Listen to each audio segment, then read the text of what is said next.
For years, we have hoped for wet weather to take care of our situation, water our parched fields and low reservoirs.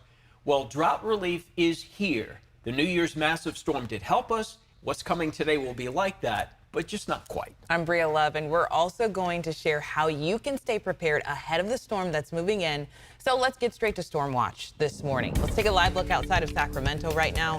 This is one of the areas added to Governor Newsom's emergency declaration. He added 21 more counties, bringing the total now to 34. Take a look at your screen. The additions include Sacramento, El Dorado, Placer, Stanislaus, and Yuba counties, and it comes ahead of that massive storm that's on the way.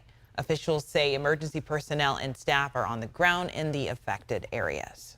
So the storm hasn't arrived yet, but already people are being warned to leave their locations for their own safety. Residents in parts of Newman are now under evacuation warnings. All this comes with the concerns about flooding on the San Joaquin River. Now, keep in mind, the evacuation shelter is located for those folks at Patterson High School.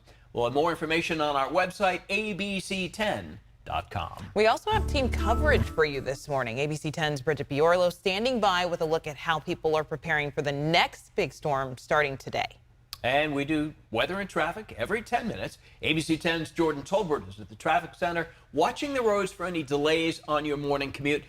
The drive home later today is going to be brutal, so we're told. First, though, Rob, you set the table for us. How is this going to be different, Rob? A lot of people saying, is this going to be like the New Year's storm? Okay, so it will be similar as far as the things that are coming together with rain, wind, and snow, but just not as intense. However, remember, this is round one that's coming in. We have another very similar round with all the same impacts the beginning of next week. So let's take it one day and one storm at a time. The rain and snow is not here yet, but it's moving in this afternoon. So the time that you're watching me right now is critical because you can make those last-minute preparations, how you dress, how you navigate your day, assuming that later on this afternoon and certainly by this evening, it's going to be raining hard in the mountains. It's snowing hard at first, and then it's going to be really windy. When you throw in wind with rain or with snow, it's a different scenario. It really intensifies how everything comes together. Now, this area of low pressure off to the north did bring in some colder air, and that's why we saw the heavy snow yesterday.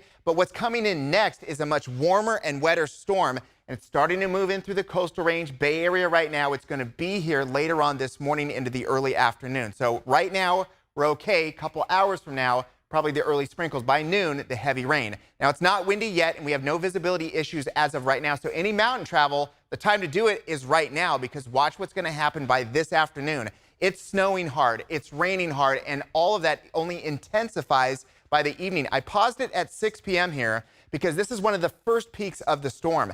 Steady, heavy rain in the valley. Horrible commute, if we're being honest, unless you're taking it safe, but just expect issues. It's also very, very windy. And then up high, combination of heavy snow and strong winds and rising snow levels. Middle of the night is when the heaviest snow loads are happening. We've got heavy snow and then heavy rain. So remember, in the mountains, some of the things that could happen on the bad side may be happening while you're sleeping. So everyone's got to pay attention to the weather through the overnight hours as well, when you could lose power. Many more details on this storm and the next one coming up. But Jordan, right now, we want to take a look at those roads. And in summary, like what Rob said, this morning's commute, very clear. Lots of places looking like here. I-80 at Watt Avenue, very clear. Not seeing any slick road conditions out there. But the evening commute is what you need to worry about today, so be prepared for that today. All around the Sacramento Valley, things are looking very clear, but there's a couple things I want to talk to you about. First is over in Stockton, southbound 5 at 8th Street off-ramp. We're seeing a crash there. I was seeing some slow-moving traffic, but it looks like crews have been able to clean that up a little bit there. So if that's your route, not going to see any major delays there. But the big crash today, southbound 5 and westbound 205, we're seeing some really slow-moving traffic. Expect delays up to about a half hour if this is your route here. So once you hit 205 from I-5, that's where you're going to see some really slow-moving traffic before you get to the Tracy Triangle this morning. So your drive time's looking pretty good for the most part. Tracy to Livermore, but that part of I-5 at 205 is really what you need to worry about this morning if you're going toward the Tracy Triangle to the Bay Area. Well, all right, Jordan, thank you. The weather may not be bad where you are right now, but as we just heard from Rob, all of that is changing quickly. The next few hours are a race against time for people who are getting ready for what's coming. So ABC 10's Bridget Biorlo joining us live from Pollock Pines, which has already seen 4 feet of snow. Bridget, what are people doing to prepare this morning? Bria, they really don't have a lot of time left to prepare before this next storm moves in, bringing even more snow and adding to what's already on the ground. No matter where you look in Pollock Pines, you're going to see walls of snow on both sides of the road, and it's quickly turning to ice, and that's the concern. So it's a race against time to clear as much of this as possible from rooftops and driveways that are snow covered and freezing over fast.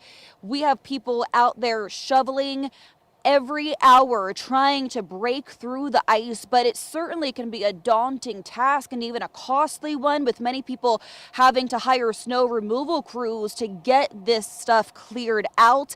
Fire personnel have also been volunteering their time going around neighborhoods, helping people remove the snow. El Dorado County even put out a notice saying they're very concerned about the chances of roof collapses, so they're sending out people for help in need. So if you need assistance, reach out to them and maybe they can go by to give you a helping hand. But this has been a really big issue. There's great demand for snow shovels to the point that a lot of stores have even run out of snow shovels, if you can imagine that. And a lot of people we spoke to say there is so much anxiety over what this next storm could bring. It can happen to any house. The theory is if your house doesn't have at least a 35-degree angle, the snow won't slide off and it'll build up into ice. So a lot of people up here are in danger. And then there is the change of the homeowner's insurance, so a lot of stuff isn't being covered anymore. So I know sometimes it's considered an act of God if your roof caves in through the snow.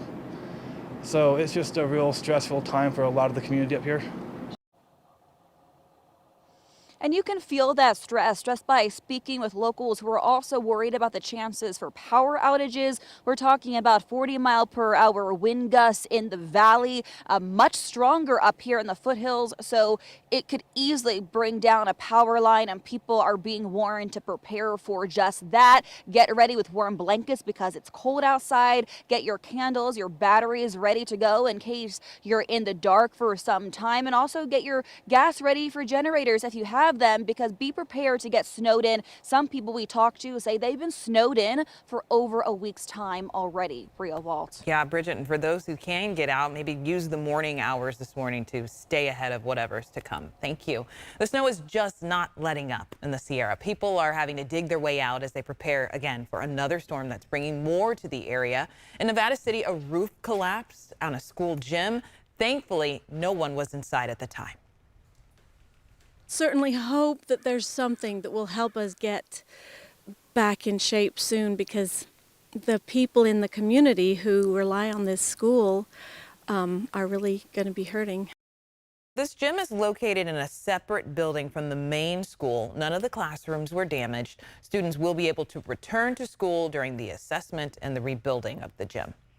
We are seeing roofs collapsing in El Dorado County as well. We're at Apple Mill Storage in Camino Tuesday, hours before snow caved the roof in.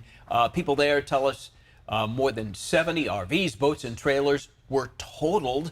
One woman hoping hers is not one of them. We have no idea. We don't know if that's, totaled out or just scratched up, but I would imagine that it's taken a beating, that's for sure. And then now with the second collapse, I think that that's really pretty major. Catherine also tells us the storage yard has been in touch. They haven't been able to get anyone out there to check it out because of safety concerns. Well, with the risk of flooding, you want to think about getting sandbags, and we're keeping a list of locations across the area where you can find supplies. So many of these places want you to bring your own shovel and your own bag. So look for a full list of what's available at abc10.com. And also don't forget, we have the latest information on all current and future weather conditions, road and school closures. All that's free on our ABC 10 app.